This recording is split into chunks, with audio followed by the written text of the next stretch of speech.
दोस्तों, द्वारकाधीश चैनल पर आप सभी का स्वागत है। एक बार जब श्री कृष्ण कंस को मारकर अपनी माता देवकी और पिता वसुदेव को जेल में मिलने गए और उन्हें छुड़ाने के लिए कहा, तब देवकी माँ ने श्री कृष्ण की ओर देखा और रोते रोते कहा कि पुत्र, तुम भगवान हो और मैं तुम्हारी माता हूँ। आज इतने साल हो गए, मैं यहाँ कारावास में बंद रही 14 साल से, तुम भगवान होते हुए भी मुझे बचाने नहीं आए। तब श्री कृष्ण ने उनकी ओर देखा और कहा, माते, मैं भगवान हूँ, इसके लिए मुझे सब पालन करना पड़ता है, क्योंकि जो इस संसार में विधि का जो लेख होता है उसे मुझे भी पालन करना पड़ता है। मैं भी विधि के विधान के खिलाफ नहीं जाता। तो उसकी माँ ने कहा, कौन सा विधान है पुत्र? तब उसने कहा कि पिछले जन्म में मैं राम था और तुम मेरी माता कौशल्या कैकई थी, तो तुमने मुझे पिता दशरथ से कहकर 14 साल के लिए वनवास भिजवा दिया था।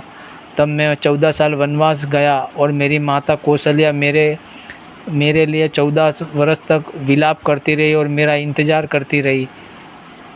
तब मैंने 14 साल वनवास पूरा किया और माता कौशल्या से मिलने आया, तो वो 14 साल, इस वर्ष तुमने 14 साल मुझसे दूर रहकर मेरे खिलाफ मेरा विलाप किया और मुझसे दूर रही।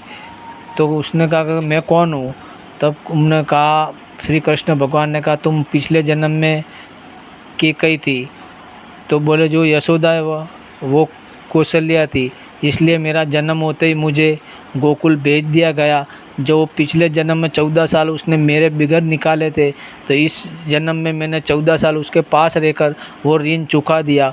वो 14 साल पिछले जन्म में तुमने मुझे वनवास दिया था, तो ये 14 साल मैंने तुमसे दूर रहकर तुम्हें वो वनवास का हिसाब पूरा कर दिया। देखो, भगवान अपनी माँ होवे, चाहे संसार का कोई भी जीव जंतु, पशु पक्षी या मनुष्य होवे, भगवान सब हिसाब पूरा करते हैं। वो अपने माता पिता के भी विरुद्ध ना ही जाकर उन्होंने धर्म का पालन किया और विधि के लेख को माना है। तो हम तो उनके लिए क्या है, मतलब संसार में जो भी कर्म करो सोच समझ कर करो।